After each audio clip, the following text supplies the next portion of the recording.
Prabu Sanghyang Lembu Sampulur II.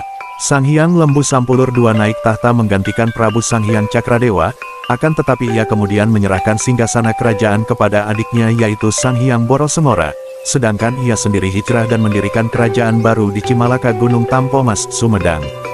Prabu Sanghyang Borosengora. Sanghyang Borosengora naik tahta Panjalu menggantikan posisi kakaknya, ia kemudian membangun keraton baru di Nusa Larang.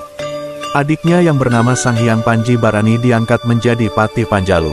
Di dalam babat Panjalu tokoh Prabu Sanghyang Borosengora ini dikenal sebagai penyebar agama Islam dan Raja Panjalu pertama yang menganut Islam. Benda-benda pusaka peninggalannya masih tersimpan di Pasucian Bumi Alit dan dikirapkan pada setiap bulan Maulud setelah terlebih dulu disucikan dalam rangkaian prosesi acara adat Nyangku. Sanghyang Borosengora mempunyai dua orang putera yaitu Rahyang Kuning dan Rahyang Kancana. Prabu Sanghyang Borosengora juga didamping oleh Guru Aji Kampuh Jaya dan Buni Sakti, dua orang ulama kerajaan yang juga merupakan senapati-senapati pilih tanding. Petilasan Prabu Sanghyang Borosengora terdapat di Jampang Manggung, Sukabumi, sedangkan petilasan Sanghyang Panji Barani terdapat di Cibarani, Banten. Sanghyang Borosengora dan Hyang Bunisora Suradipati. Hyang Bunisora Suradipati adalah adik Maharaja Sunda yang bernama Maharaja Linggabuana. Sang Maharaja terkenal sebagai Prabu Wangi yang gugur sebagai pahlawan di Palagan Bubat melawan tentara Majapahit pada tahun 1357. Ketika peristiwa memilukan itu terjadi, puteranya yang bernama Niskala Wastu Kancana baru berusia 9 tahun. Untuk itu Hyang Bunisora menjabat sebagai Mangkubumi Suradipati mewakili keponakannya itu atas tahta Kawali.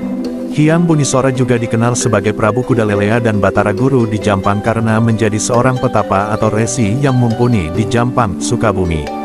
Nama Hyang Bunisora yang mirip dengan Sanghyang Borosengora dan gelarnya sebagai Batara Guru di Jampang menyiratkan adanya keterkaitan antara kedua tokoh ini, meskipun belum bisa dipastikan apakah kedua tokoh ini adalah orang yang sama.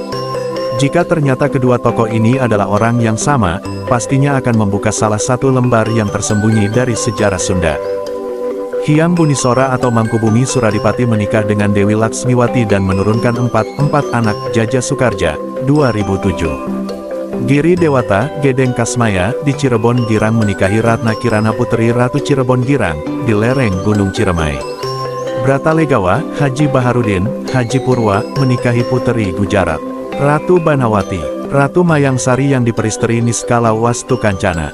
Hyang Bunisora dikabarkan dimakamkan di Geger Omas. Diperkirakan lokasi Geger Omas sekarang adalah Desa Ciomas, Panjalu Ciamis. Di desa tersebut terdapat situs makam yang dikenal sebagai makam dalam Penghulu Gusti dan dalam Mangkubumi. Jaja Sukarja, 2007-29-30. Sanghyang Borosengora dan Baginda Alira.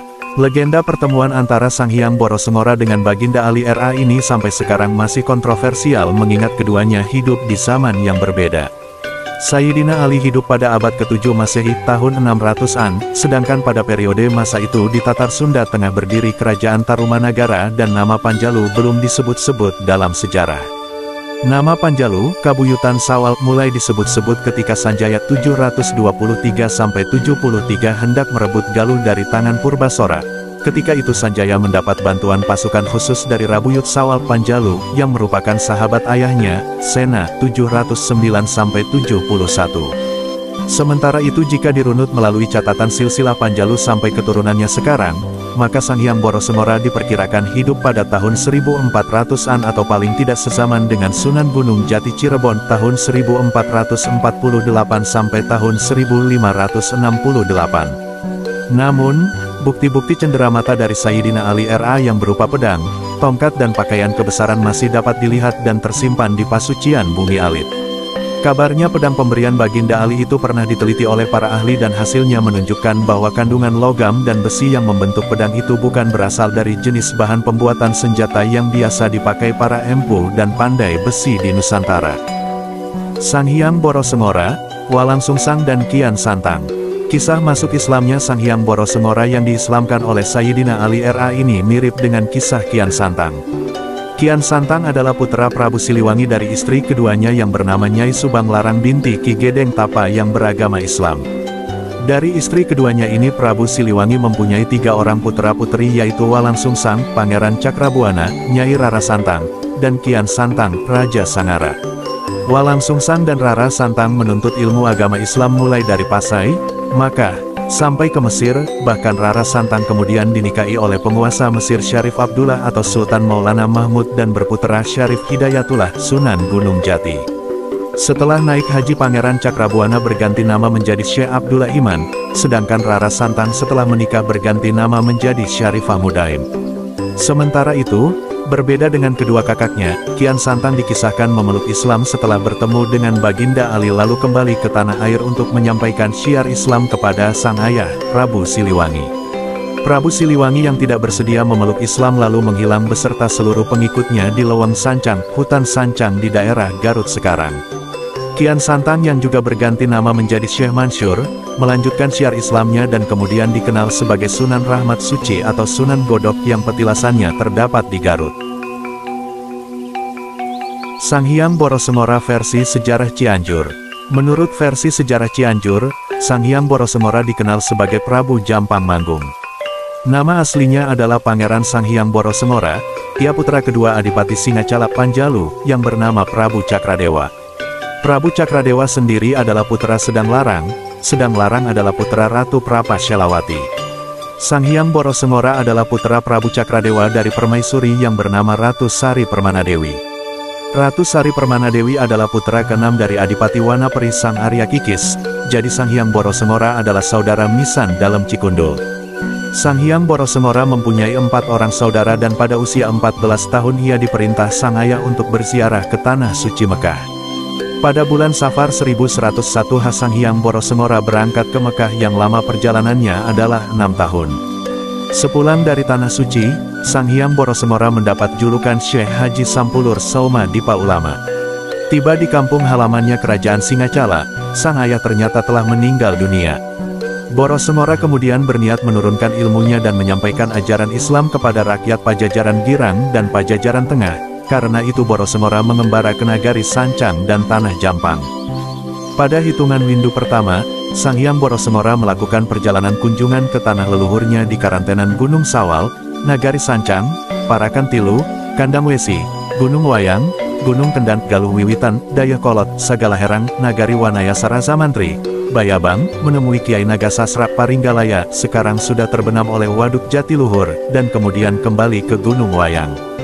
Pada Windu kedua ia berangkat ke Jampang Wetan, Gunung Patuha, Gunung Pucung Pugur, Pasir Bentang, Gunung Masigit, Pager Ruyung, Pagelarang, Jampang Tengah, Curug Supit, Cihonje, Teluk Ratu, Gunung Sunda, Cipanegah, Cicati kemudian mengunjungi Salaka Domas di Selakancana, Cipanengah, Cimandiri. Windu ketiga Sanghyang Borosemora pergi ke Jampang Tengah mendirikan padepokan di hulu Sungai Cikaso, Taman Mayang Sari Kuta Jero, Jampang Kulon. Di tempat ini ia dikenal dengan nama Haji Soleh dan Haji Mulya. Setelah itu ia kembali ke Cipanengah, Gunung Rompang, di tempat ini ia dikenal sebagai Syekh Haji Dalam Sepuh. Sanghyang Borosemora menikahi seorang gadis yatim, cucu angkat Kanjeng Kiai Cinta Linui di Gunung Wayang. Gadis yatim ini adalah turunan langsung Senapati Amuk Marugul Surawijaya, Mantri Agung Mareja, Wakil Sri Maharaja Pajajaran untuk wilayah Cirebon, Girang dan Tengah. Pada Windu ketiga, ia memiliki 2 orang putra yaitu Haryang Sancang Kuning dan Pangeran Haryang Kancana. Sanghyang Borosemora hidup sampai usia lanjut, ia wafat setelah dari Gunung Rompang serta dimakamkan di suatu tempat di tepi Sungai Cilelei, Kepulauan Langkop, Desa Ciambar, Kecamatan Nagrak, Sukabumi. Putra cikalnya yaitu Haryang Sancang Kuning melakukan napak tilas perjalanan mendiang ayahnya ke Pajajaran Girang dan Tengah, kemudian ke Singacala Panjalu. Ia wafat dan dimakamkan di Cibungur, Selatan Panjalu. Salah seorang keturunannya yang terkenal adalah Raden Alit atau Haji Prawatasari yang gigih menentang penjajah Belanda.